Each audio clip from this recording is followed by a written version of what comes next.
Hi, good evening. My name is Jay Rothman. I'm the host of the show. Welcome to Real Men, Real Talk, Live.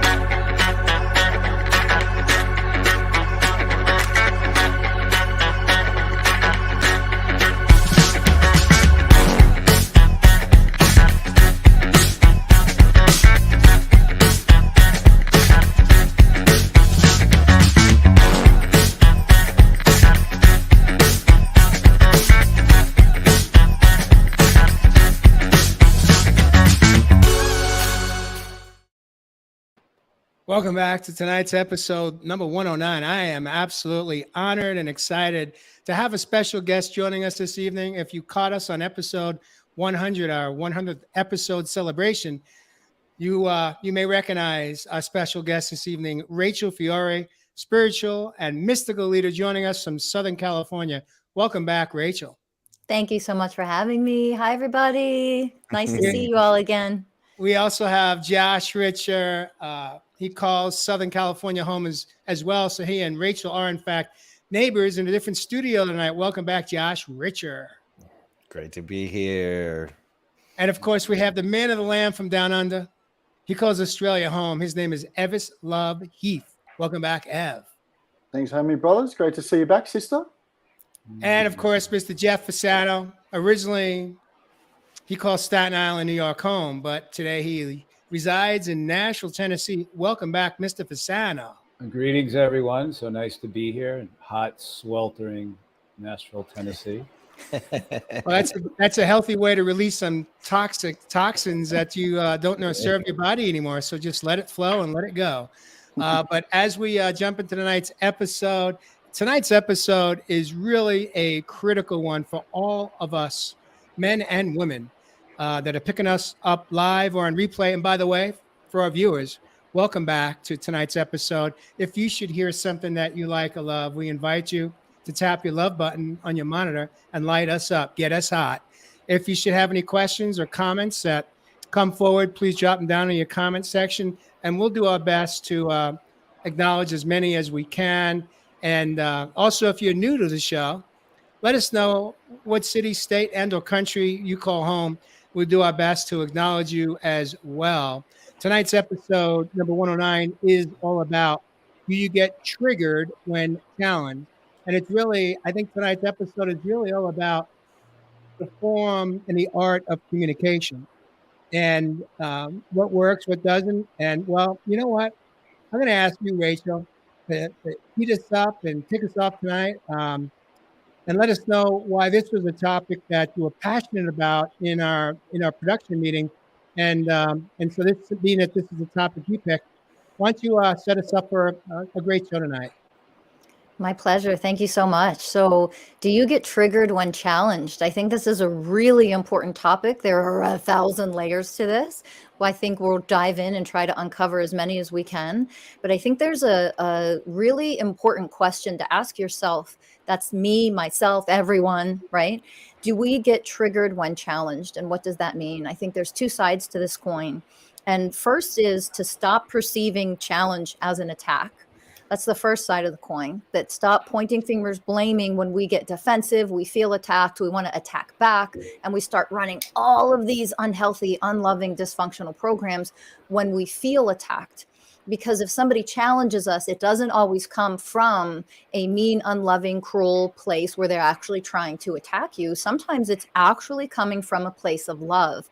They're trying to enhance love between the two of you. Simple example would be in a relationship when someone says, hey, I'm really troubled by something.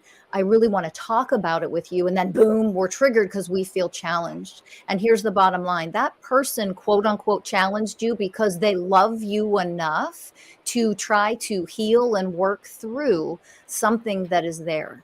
The other side of the coin is stop challenging to attack. Some people really are coming from a very unloving place, and they are challenging you to attack you, to make you feel small. Both sides of those coin are very unhealthy, unloving, dysfunctional. We need healing to do on ourselves if we are one of those two examples. So stop perceiving challenge as an attack, but also stop challenging to attack. And let's do some healing. Let's dive in. Who wants to take it from here? Great opener. So much to cover tonight. It's crazy. And, I, of course, didn't show up as my best self for a lot of years because I was unaware of all of this. And, I showed up in conversations, both in personal relationships as well as business relationships, where I used words like, you should this, or, why don't you, or, it would be great if, and not from that loving I place that we need to, because when we do come from a loving place and form and begin a discussion in the I form of, hey, this is how something makes me feel. Nobody can argue with how you feel. And you're just stating an open, vulnerable statement on how something makes you feel. And then that is a much kinder way to open up a discussion on how to change, improve, and or adjust, or what you can do. But for a lot of years, I showed up not from that place. Yeah, I love that, brother. I'll put my hand up for that as well, man. Like particularly in relationships within the past. I actually done a snippet this morning, Mr. J. Rothman. Do you want to roll that for a bit of a laugh? Oh, yeah. We got another. Yeah, do you mind cleaning up? I know you've been leaving a few dishes behind. What are you trying to say? I'm lazy? Whoa, wouldn't have said anything if it was going to trigger you, man. I'm not triggered, I'm just expressing my emotion. That was actually a program, the old laziness program. And I remember in past relationship when I was coming home, busy day at the office, at work, all the stresses and worries that I'd been through the day. It was hard to even clean some of those dishes that obviously the beloved at the time wanted me to help with. So that was my natural old program, the inner child, the wounded inner child, dropping back into the laziness program, and that would trigger particular emotions that I hadn't really worked through. Mm-hmm. So really, I feel at the depth of our conversation tonight is really dipping into this emotional wellness again. Now, we have to really identify our own emotions, be able to regulate those, to be even able to come with effective communication with that other beloved, with our peers, with our family, with our co-workers, before we can even start being able to have this effective communication. Because when I think of communication, we have to think of someone sending the message, and we have to think of someone that's going to receive the message. So what good is the message you're trying to get across, the opinion, whatever it may be, if that person can't openly receive it? So much of this comes back to how we communicate with ourselves first, brothers and sisters. And one big thing for me that opened up my effective communication was mindfulness. So now I'm able to mindfully communicate with whoever I'm communicating with an open heart, an open mind, and with much more empathy and compassion. Doesn't necessarily mean that I agree with everything people say, but I'm accepting of it. Beautiful, beautiful, Evis. Mm-hmm. I'm curious, Evis, how did you get from there to here? Can you give us a roadmap of what that looked like for you? We got a couple of hours, brother. I'll just.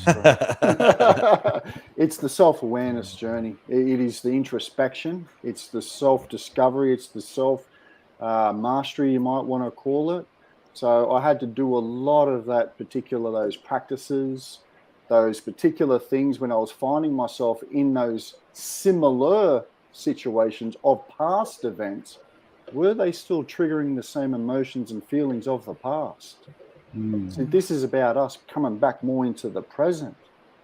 And only, I think, it must have been 4 or 5 weeks ago, we actually did a couple of shows which I feel really lead into this show tonight, which was obviously about trauma, and the other one which was about, I'm pretty sure, communication in relationships. You know, so when I was able to really dig to the depths of some of those emotions caused from traumatic events within my life, that was when I was able to make the change in the now. Yep. Yeah, a really powerful tool for me too was curiosity. And that's the awareness you're talking about. We have to first be able to notice that we're triggered, right? Because the old me was just triggered and I just reacted and went through, you know, acting out. But, you know, noticing it in the moment and going, wow, okay, I'm experiencing sudden feelings. What's underneath this? What is this, you know, truly about? Where does this attack hurt? And so, yeah, I used curiosity when I was kind of new and fresh into this. I used curiosity as my roadmap to kind of like uncover some of the deeper stuff and realize that it wasn't about that person or the situation anyway. It was about those old ghosts. Yeah. For sure. Well, the first thing when I remember many years ago when I first started this path, how if somebody made a suggestion or asked me to look at something, I just went right into defense, defending myself, which is what most people do. You move right into a place of defending whatever you're defending, which is an old wound. It's the ego defending, and it's about understanding that first, because the ego, our old self, wants to defend the old. What we're being asked to do is to look at the old. The ego doesn't want to look at the old. So the first thing we do is defend. And I remember so many times when I first started doing this over 20 years ago, how I would just defiantly defend myself. I didn't know what I was defending. I just didn't like what they were saying. I probably didn't even hear what they were saying. I just knew that they were saying something that was that triggered something inside of me, that I immediately, because I had just started this work, just went into defense, which is what most people do. And it's really important to begin to understand that's what most people do. They go right into their defense of themselves, but it's really the wound going into the wounded child and that wounded child defending itself against whatever they feel they are being attacked by outside of themselves. But all that really is happening is somebody saying, can I look at this and maybe help you with it if you're willing to look at it? But it's most important because it's twofold. It's about that loving communication, about inviting, asking someone if they want to look at something, but it's also about taking into account where they are on their pathway. And if you feel and see them just boom, go right into defense, even if you were loving, then you'll know exactly where they are in their process. And I was there, and I would defend tooth and nail the old within me until I continued the pathway and continued the process, and then would be able to open up to look in the mirror. So when you're, let me ask you this: when you're, let's say in a relationship, an intimate relationship, it could even be a friend. It could even be a friendship. It doesn't have to necessarily be an intimate relationship. And you reach a point, usually around the 6-month mark. If it's a new relationship, somewhere between 6 months and a year, the relationship starts to disintegrate. We start to dishonor each other. We start to, the honeymoon period ends rapidly in many relationships, especially one where, between a couple, men and women, or men and men, or women and women. And what strikes me is that I hear so many men, and I was one of those men, that we reach the point where we've heard the saying, we're walking on eggshells. No matter what I say, no matter how I say it, it's never received in a way that I intended it to be received. Our friend or our partner, our sibling, our parent, whomever it is, goes right to wanting to, as you said, Jeff, defend, but at the same time, sometimes it's an offensive move too. They're going to come across in an offensive way as an egoic strategy. I guess I'm curious as to when you're in a relationship and you find yourself relatively consistently getting into the boxing ring with that individual. What is one way for us to step out of that moment of drama so that we don't let it spiral out of control to the point where we're hurting each other emotionally and verbally as well? If you're put it this way, if you're in a relationship that you constantly have the boxing gloves up, as Ev would say, you better look for cutting a track pretty quick. Yeah, that sounds great, Jeff. But the truth is that the majority of people aren't cutting a track pretty quickly. They're staying in it. So my question, I want to really push this back to you, Rachel, is why? Number one, why do we stay in it? But secondly, if we're going to stay in it, what can we do to change the trajectory of the engagement between us and another individual? Yeah, that's a beautiful question. I think first we have to understand that if you're coming from love, your words will reflect love. If you're coming from woundedness, your words will reflect woundedness. There you go. Wow.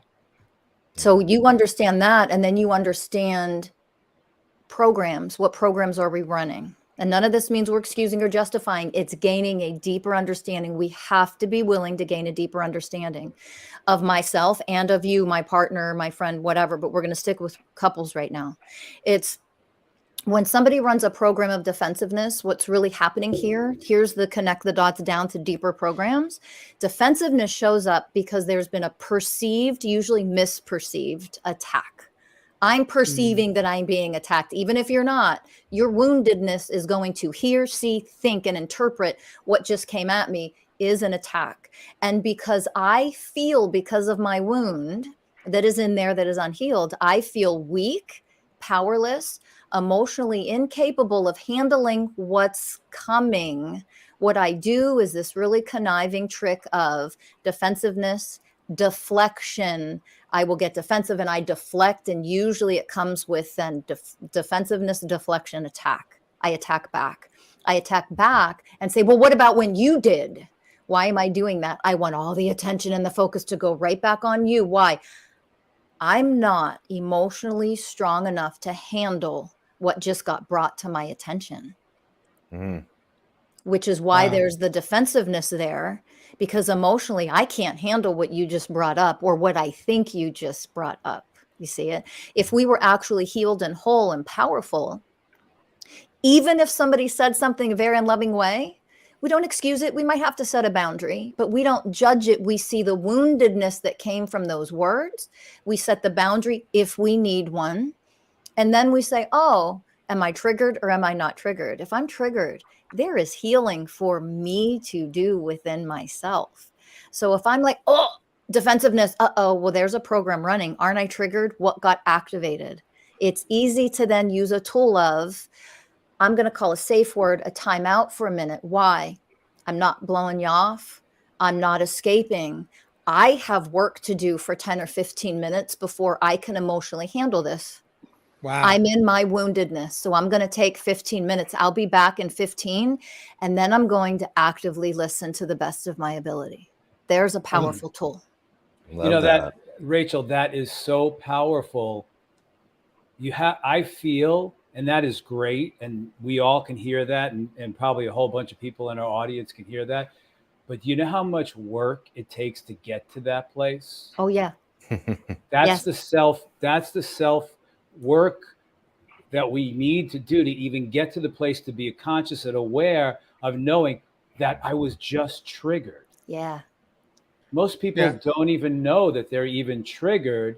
They feel something happens, and boom, they go right at it. So to get to that place where what you're talking about takes a lot of commitment and work, inner work in ourselves, to even raise the awareness and consciousness to that place that I am triggered. Yeah. When back in those days, a couple of years into this, when somebody would say something, I didn't even know that I was triggered. I would just boom. It took a good amount of work on myself to be aware and conscious of what was coming up in here, to even get to that place to say, oh, wow, I'm triggered. And then have the tools, which is one tool, I can get up, give me 15 minutes, time out, I'm going to walk away and breathe. But that just takes a lot of awareness and consciousness to get to that place of saying, and even then coming back and saying, and start setting boundaries, and then say, what do you want? What would you like me to look at? But one thing that you said that is so true, that folks, that if somebody says something, no matter how they say it, and it does trigger you, then that's something to look at. Beautiful. Mm-hmm. Evis, I want to invite you in this moment here to break it down for us. When we use the word triggered, what is physically happening in that moment to my body? Break it down, please. Let's break it down. Well, we had a deep discussion over a good 2 weeks about the brain. So let's take it back to the brain. All right. And we talked a lot about, this prefrontal cortex, which really gives us a separation between most other animals within the community on this planet, which allows us to make more conscious decisions. We also have a place which I was talking about, which was called your amygdala, which really is the center for your fear and anxiety within certain situations. So when we understand how to regulate some of these, what we're calling triggers, and for those brothers and sisters out there that may not be aware of what a trigger is, basically we're talking about an experience or event that's happening in the present that's setting off a particular emotion and feeling that is based on a past. Mm-hmm. Key meaning past. So when that amygdala fires off with that fear and anxiety, that stress response, obviously the hypothalamus then comes into play to press out some of these stress hormones. So we get flooded with cortisol, we get flooded with adrenaline. There you go. You can feel your heart flutter. You can feel your body just shake. You can feel the sweat. Man, if you're a brother out there, and I've seen many sisters, you warm up. You can literally see somebody shape shift from the anger, from the stress, from all of this cortisol, adrenaline build up within their body. So we have to be aware and so divinely connected to our body that we're aware that this particular event in my present is setting off or triggering an emotional response. Mm-hmm. Beautiful. It's then, like Rachel's saying, in that space, we can actually move from that current event, take the big deep breath, be mindful of what's just happened, and then be able to come back with a bit more effective communication. Mm-hmm. Beautiful. Josh, I want to kind of punt to you right now, and I'm going to put you in a hot seat. I'm not going to challenge you. I'm just going to put you in a hot seat, okay? All right. But I don't want to trigger you. I just want you to. I want you to kind of go back to the last time, not the first time. The last time will be easier to recall. The last time you were in some type of conversation, it could have been at work even. I know you're back on set at the Tank. And so welcome back to, is this, by the way, 15th season or 14 that you just ramping up? 14. 14th season. 14 years. It's crazy. So I'm sure you've had many opportunities to navigate through being triggered with employees or with the tank itself, the sharks, I should say, or even with your boss. But I'm curious, the last time that you were in that type of engagement where the cortisol was potentially being lit, activated, adrenaline. What did you do differently to let it drop down and not engage in that toxicity that most of the time, at least for me, I never come out of that not regretting it. I always come out of it not feeling good about how I showed up. Do you recall the last time you changed your behavior and you were able to diffuse the heat in a moment? You know, hey, this is Real Men, Real Talk. Let's go there. And we're gonna show some effective communication because I was triggered here on the show a couple of weeks ago, and it was when I was finishing up something, and I can't remember what we were talking about. And I was making a point. I was getting to my point, and then Evis and Jay, you guys were asking me leading questions, and I was caught off guard, and I was fumbling. And I know this is probably my ego that got bruised, and I'm open to discussing this. Hello, world. Anything goes here. But it really, it pissed me off. And I was angry because you guys were hinting at the child self, but I was so off. My mind was in other place that I didn't get the hint at what you were trying to lead to. And then I was fumbling. And then I said something that, I didn't want to say necessarily. I said something, I think, about relationship with my father, which he's respectfully asked that I don't bring him up on the show. So then I got mad that I brought that up. And then I was angry at myself. And then I was double triggered and in my head now. And now I'm out of the show and the point was lost. And I was angry that the point got lost because I was trying to make a nice point. And so, yeah.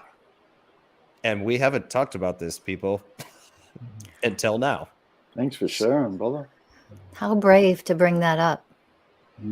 It was brave of you to bring that up and be honest about that. Thank you, Rachel.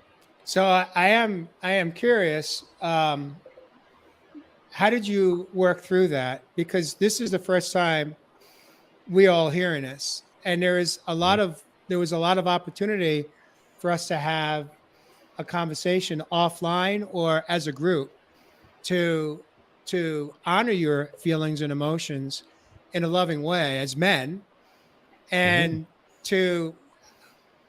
with the opportunity to release it so that you're not holding on to it. So my other question then is as you navigated through the process of that experience, have you held on to it till now, or were you able to work through it and release it without starting to keep a scorecard? Because that's what happens in relationships. We know about the scorecard. Right. Yeah. I would have certainly brought it up if I were keeping score. I decided not to bring it up in the post show because I was navigating how I felt. That was my time out. I was like, I'm not going to speak. Beautiful. I'm not going to speak clearly about this because I'm in the emotion. I was in the anger and frustration still. And so I thought about it the next day and maybe even the day after. And I realized that it was some bruising of the ego. And I was trying to decide where the anger was directed. Was it at myself that I got tripped up? And then that I said something about my father, and then that I was angry at myself about that. And then, which was a part of it. And so I was going to bring it up, I think, the following Tuesday, and then I think I forgot. And so there clearly wasn't enough beneath it that I felt like I needed to bring it up. And you're right, Jay, we have had plenty of opportunity to talk about it. And then when we talked about this topic, I thought, oh, well, this might be something I could bring up live.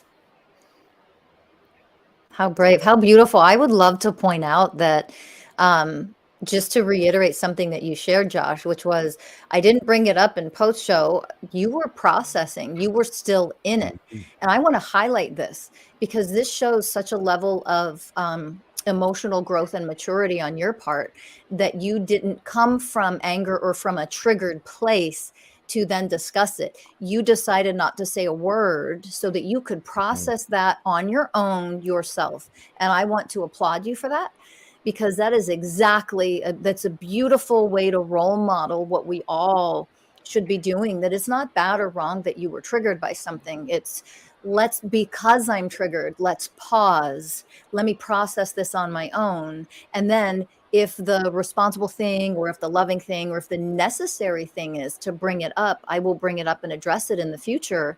And not 6 months later, not 2 years later. People, especially in romantic relationships, you don't keep the scorecard, as Jay mentioned. It's just, if you need to bring something up and it really does need to be addressed, you can then come from a place of peace. I've already processed it. I've already healed it myself. I heal this myself, and then I bring it to you and say, hey, can we talk about this? Because I was really triggered by this and I'd love to move through it.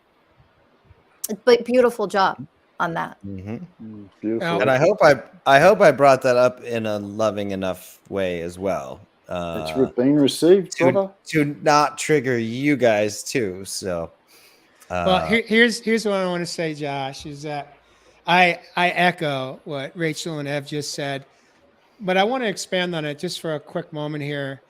And I love how you have worked through this process on your own, but there is also sometimes an opportunity to circle back to that individual. Because when we're able to, with love and kindness, express what the process was for you, there's an incredible opportunity for some massive growth to take place in a relationship between you and that person, whether it was Evis or I. I think I know who it was, but it doesn't matter. What matters is that in that moment when we feel safe and we have enough trust in a relationship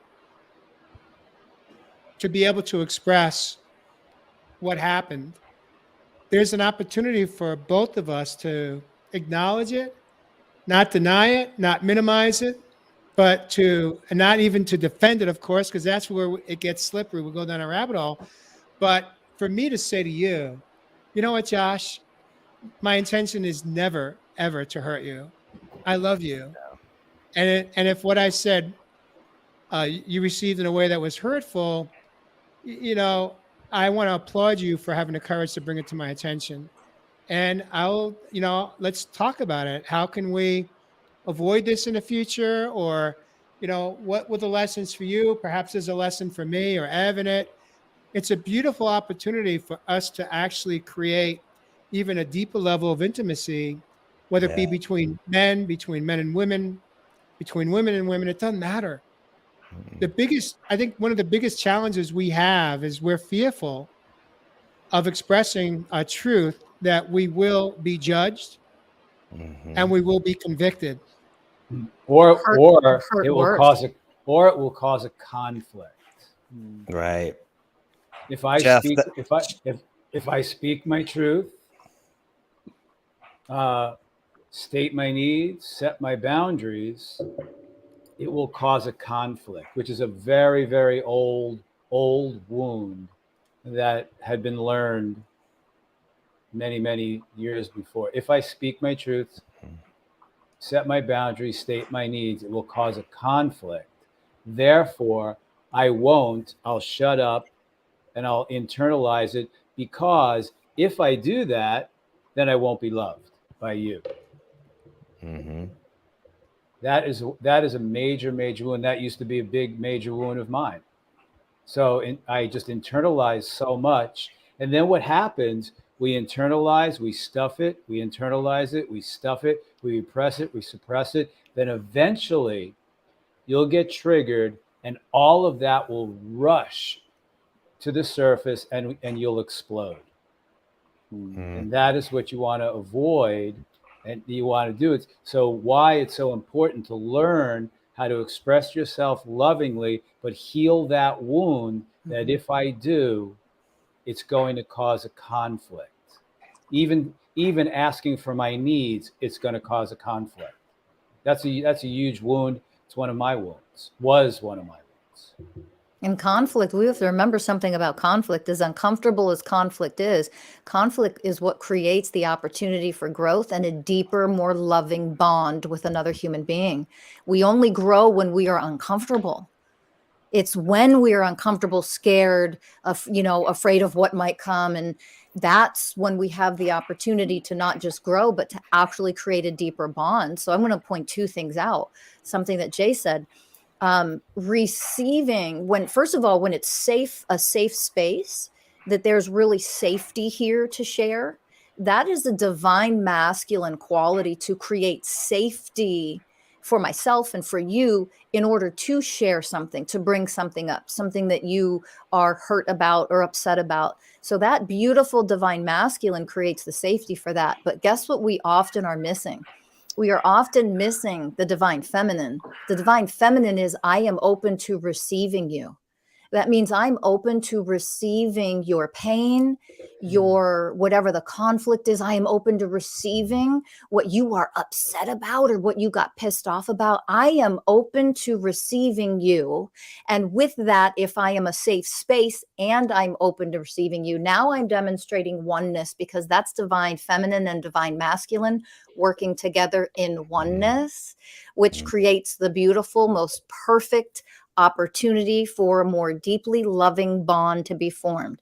Why? Because if it's safe and I'm open to receiving, we can move through it together. I can show you how much I care about you, how much I love you, how much I don't want to hurt you.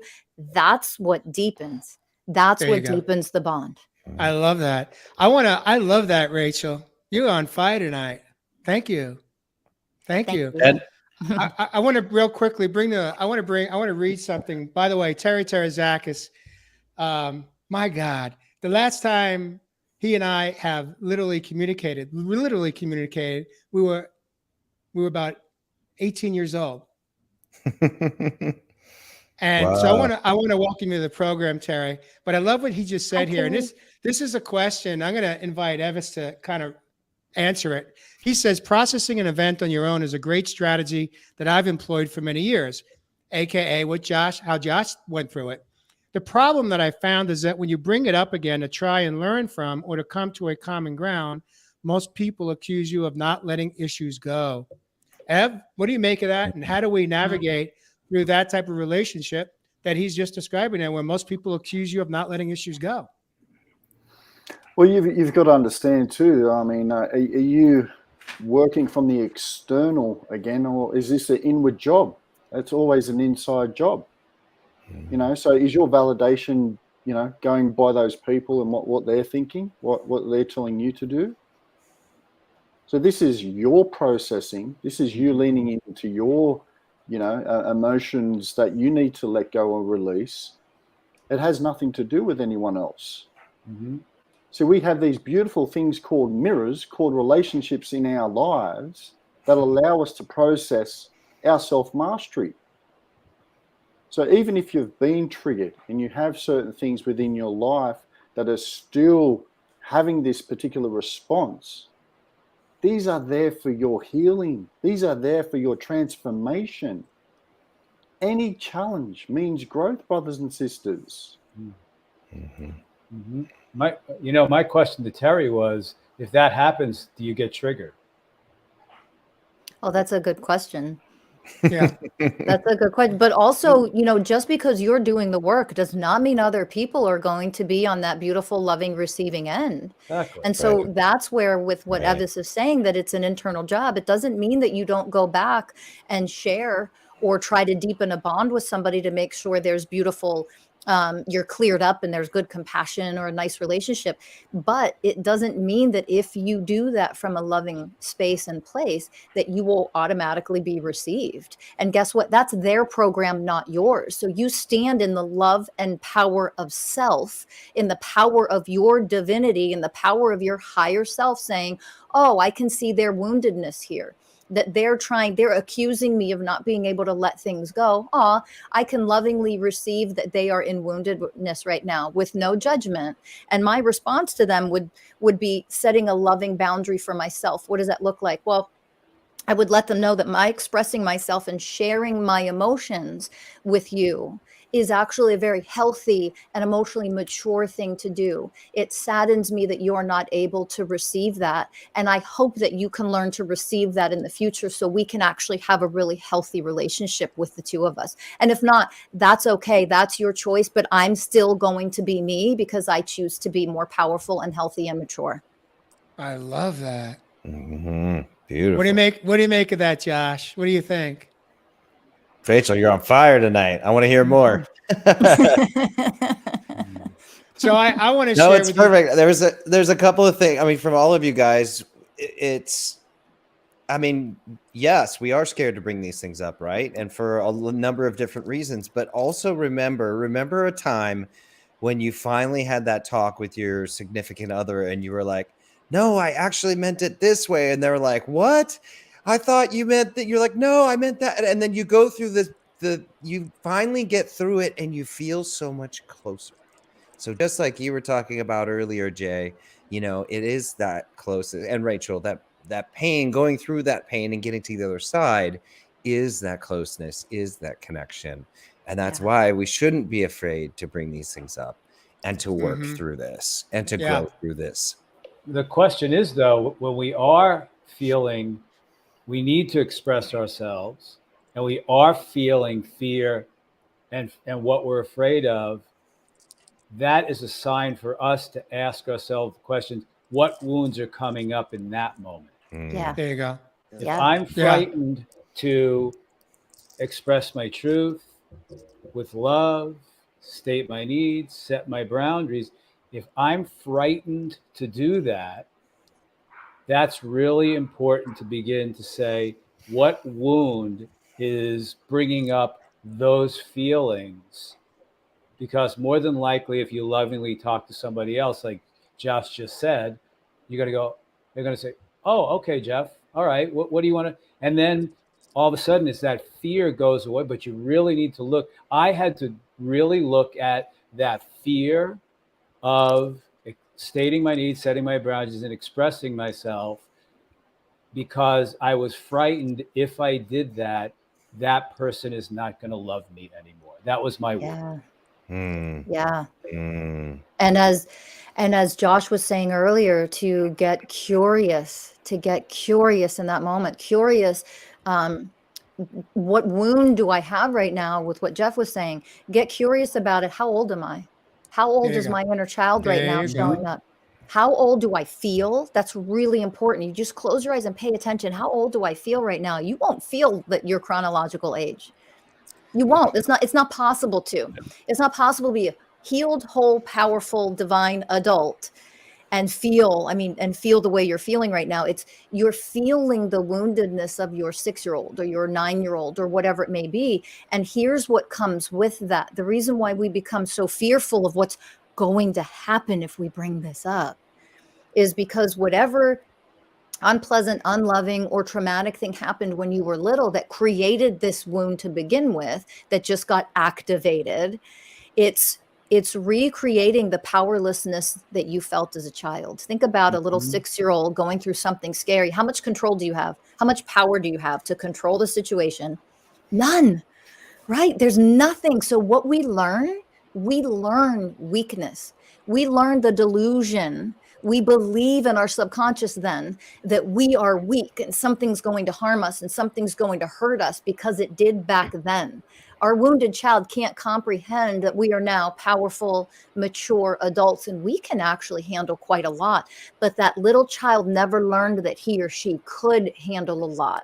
And that's why it's important to ask, get curious. How old am I right now? How old do I feel? Do I feel 6? Do I feel 3? And that's when you go into the wound and you start to learn what it means to love your pain. Because that younger version of you needs tremendous love in order to grow out of and heal that fear of abandonment, the fear of what's going to happen. Why? Because I don't think I'm powerful enough to handle it. But if I learn to go into my pain right now in real time, in present moment, I learn how powerful I actually am simply by being present and loving it. And when I can do that, all of those wounds start to heal. And suddenly I'm going to bring this up with somebody. I'm going to go into this conflict, because conflict will only, if I'm in my love and power of self, conflict will only give me the opportunity to go much deeper, more connected in a loving way with this person. And I'm willing to do that. So if I may paraphrase what I just heard you say, Rachel, is that the opportunity is really more for me to really turn a mirror back on myself and ask the question. It may be when I put myself in that pause or timeout, as you and Josh alluded to earlier, which is brilliant, but to ask myself, why am I feeling this way right now? Why did I get triggered?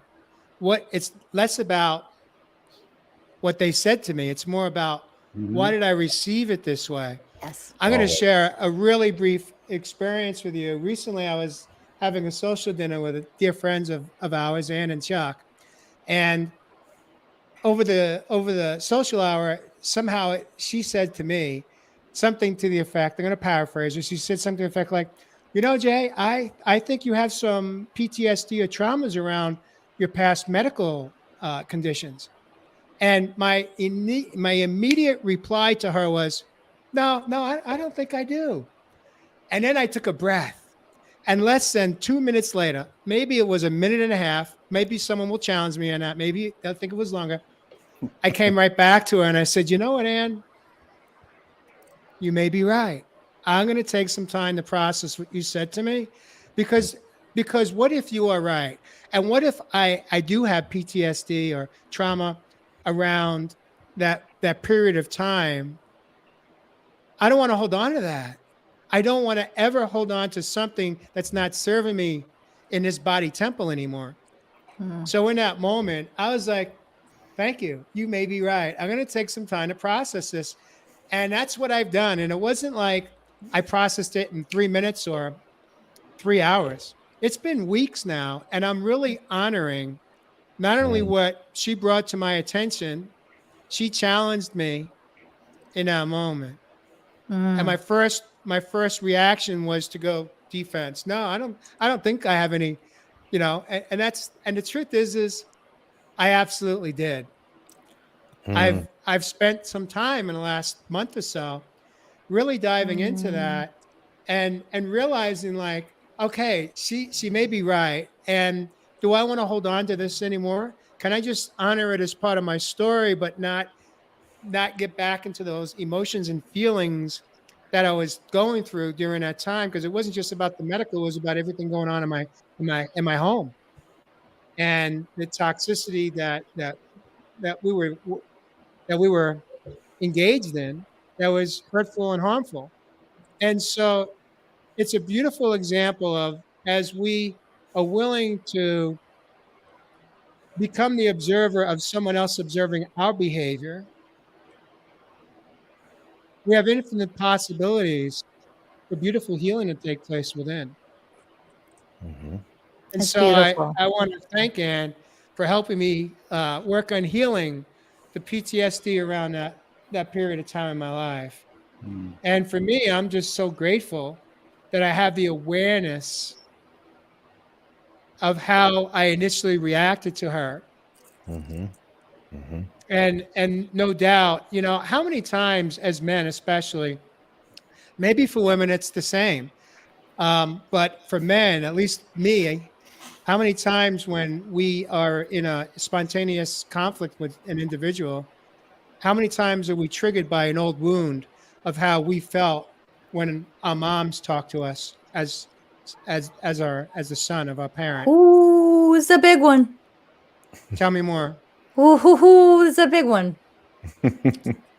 Yeah, it's part of what helped to teach me to go even deeper into programs and what's happening for someone else, and to really gain the level of compassion that I have now. That's what I was being challenged to learn, is to see that person was coming from woundedness. I've not ever been in a romantic relationship, never, not one time, with a man who didn't show that defensiveness immediately, when I was actually, anytime I would bring something up, I was coming from a place of pure love. I don't want there to be unhealthy anything. I don't want there to be conflict. I want us to be able to move through it because I love you so much that I'm going to bring anything that is wrong here or unhealthy here or, dysfunctional patterns. Let's bring that up to the surface. Let's work through that. Let's heal that. So that is not a part of how we relate to each other. We don't need to bring generational trauma into this relationship here. Why would we ever do that? That's what unconscious people do, right? So if there's something here, it's being addressed with love. And I could never comprehend, oh, you're accusing. No, there's something wrong between us. Let's work through it. And I couldn't comprehend many years ago, especially in my 20s, what the big effing deal was about just working through a goddamn conflict. Like, why is this so hard? I was clueless as to why it was so hard until I went deeper into other people's wounding and programs. And I realized, oh my God, because I'm talking to a 3-year-old boy right now. That's not in fear. That's not putting you down. It's literally, that's who shows up in the moment. And when I really saw, no, you're a 3-year-old boy right now. No wonder me addressing you. You think I'm mommy scolding you when all I said was, hey, this was kind of hurtful. Can we talk about it? You're accusing me. Didn't accuse you of a damn thing, but what is this going on? And that's where we get stuck and trapped, which is why we have to look at ourselves. Why am I triggered by challenge, whether the challenge is real or not? Now, to be fair to us men, we experience that with women as well. So of course, the female is usually has wounding around. It could be mom or dad, or is it because or typically is it one parent more so than the other, or does it not matter? It's always unique to that person. Okay. It's always really unique to that person. Sometimes there's a massive wound with the man in the relationship. There's a massive wound with dad, but it will come out, of course, and be projected onto his female partner. It just is unique to them. So if you're seeing the old programming, a lot of it was obviously the masculine energy was emotionally unavailable, and the feminine energy was more around, or be quiet or be silent. Don't have that sort of emotional mood, otherwise your dad will get angry. Mm-hmm. Yeah, absolutely. It's a very common thing. It becomes really scary to bring up emotions and move through them and heal. With what time we have left here, as we're, believe it or not, approaching the hour. We've got 8 minutes to the hour. This evening, I wanna kind of challenge us, all of us, in a loving, kind way. What are some tips, tricks, and tools that we could share with our viewers and listeners this evening that can help us? Let's say we're early on in this journey of healing our own old wounds from our childhood. What are some quick hits that we could do to begin to pivot out of how we've shown up in our relationships up to this moment right here, right now?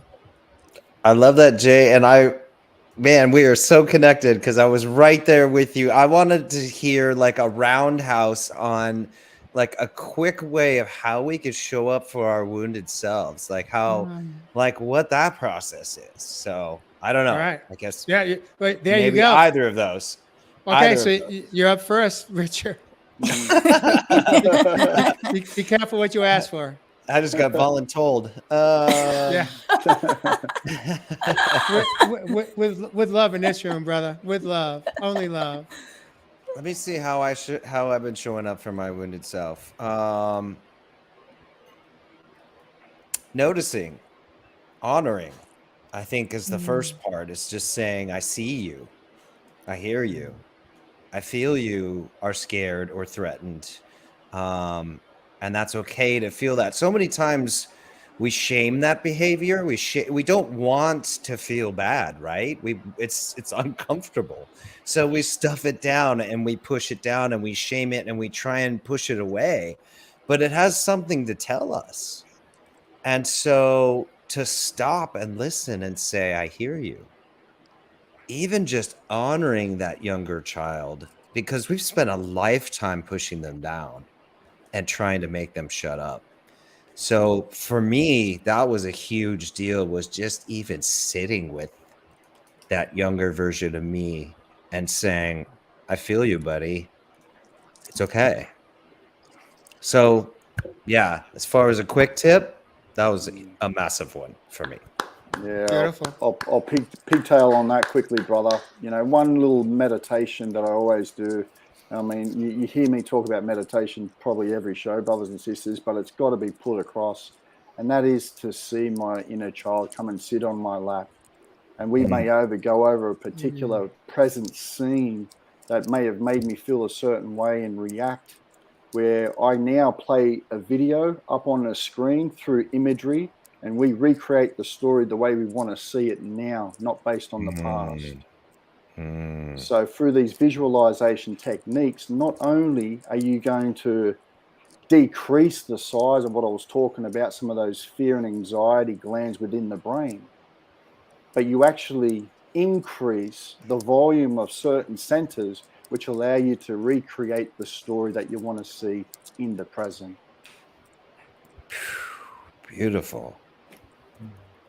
So, Amazing. Ev, I'm curious, are you saying that basically what we're to a degree doing is we're not denying that those past wounds are there. We're just changing our relationship with those wounds that unfolded 20, 30, 40, 50 years ago. Pure Is that acceptance, what you're saying? brother. Pure acceptance and unconditional love for every piece and part of you. This is where I get to say simple, not easy. Yeah. We got deep at the end. Yeah. Woo. What do you got, Jeff? Yeah, go ahead, buddy. Well, actually, Jay just said it. All of this sounds so simple, but I said it earlier. All of this takes a commitment to yourself to grow. Two things from both sides. If you find yourself triggered or even unaware that you are, somebody might want to point it out. Begin that process of your raising your awareness and consciousness that you just were triggered. Something was triggered. Yes. Raise your awareness and consciousness to that first, and that takes work. You could do that with someone else. And then on the other end, learn how to communicate lovingly. No blame and shame of another. Don't point your finger of the other saying, you're doing this, and what you're doing is making me feel this way. And you need to look at yourself. Learn to communicate lovingly so there is no conflict. You don't want to move through awareness and consciousness through conflict. That's like learning through having a war with someone, and then you come out the other end, and all of a sudden you go, because you've expended and released all of that energy onto each other in that war or conflict, and then after that's done, you look at each other, and all that was your nervous system regurgitating a lot of old shit. There you go. Boom. Thank you, Jeff Fasano. Breaking it down one more time on Real Men, Real Talk Live. Rachel, what do you got? Yeah. And then with what Jeff said, then you're only connecting to another person from woundedness and dysfunction. You're not connecting to them from a place of love. So number one is self-awareness, self-awareness, self-awareness. You have got to increase your level of self-awareness. Something triggered me, and there something got activated. My wounds, something in here is showing itself to me. So self-awareness. And that's when you take a time out, because that's what starts to break the program from continuing to run on autopilot. Self-awareness. Take a time out. And when you take that time out, you drop and you connect to your heart, because that's where you connect to unconditional love. And you sit in your heart space with your pain, your wounds, and you validate your emotions. You validate them. It's okay that you're here. It's okay that you're angry. It's okay that you're defensive. I am right here with you. You are not alone. I am loving you through this. That is how we honor our pain, our old wounds, our emotions. And when you function from the place and learn about energy, when you can achieve that, those old wounds have no choice but to alchemize. They transform automatically, energetically into a higher vibrational frequency because that is the power of your love. You just have to be willing to drop in and go there and connect. Love will alchemize your old pain, but you've got to be willing to do it. I love that. Thank you so much for sharing that, Rachel. I'm going to share just a few brief thoughts that come forward for me right now. Jeff, you talked about in your close right here about how we talk to each other. Before we can expect somebody to honestly come from love and kindness and how they communicate to us, perhaps maybe we have to learn how to first talk to ourselves with love and kindness. Because if all we're doing is dumping our old wounds, our old pain, our old bitterness, anger, resentment, fear, feelings of injustice, feelings of victim mentality, all that's going on internally here, we're hearing that voice, and that voice is just kind of oozing out coming out in sometimes very side hurtful ways. So before we can actually really do some healthy healing in a relationship outside of ourselves, it's really critical that we first do some internal healing and start to turn off that self-sabotaging, self-deprecating words and thoughts that we're hearing ourselves speak to ourselves. Yeah. And then that could be the beginning of the process of coming home, so that you can have healthier relationships. And the other two things I want to share also, one is breathe. Learn how to breathe. Stop shallow breathing. Like when you're in that spontaneous combustion right there, take a step back, breathe, do some, you don't have to do a 10-minute breath session. You could just do a 20-second breath session. Just be aware and just start to breathe in through your nose, hold it for 3 seconds, release it through your mouth. That can help you bring you back into the parasympathetic nervous system response. That helps calm us down. The other thing, as you said, Rachel, pause or put yourself in a timeout. Excuse yourself and say, you know what? I don't want to say anything that I'm going to regret, that's going to be hurtful. So I think it's best that I just take some time to just kind of calm down because I love you and I don't want to hurt you one more time. And it's okay to say that. Mm-hmm. And if your partner sees that as being triggered, as they're being abandoned again, like, oh, you always just leave. No, it's not about me just leaving. It's about me stepping out because I'm not ready to respond in a healthy way.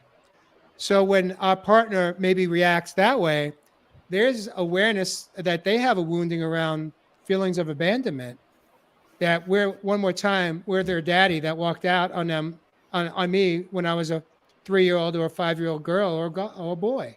Yeah.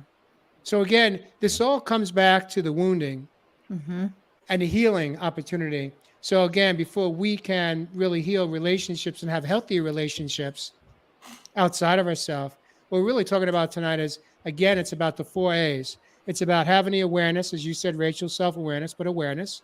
It's about having a acceptance of the situation. And then it's accountability. And the 4th A is taking action. And taking action is changing how you show up through doing some of your own work. So Beautiful. Regardless of how they show up, we don't have control over how they show up, but we have a little bit of control of how we can show up as men and women in all of our relationships, business and at home. And so with that, I want to thank Rachel Fiori coming in from Southern California for joining us tonight on this critical episode 109. It has been a beautiful evening. I hope you as viewers heard something that made sense for you, that you got some tips, tricks, and tools that resonate with you, and it'll begin to put you on the path to healthier communication in all of your relationships. And with that, Rachel, closing comments or thoughts, so we're good to go.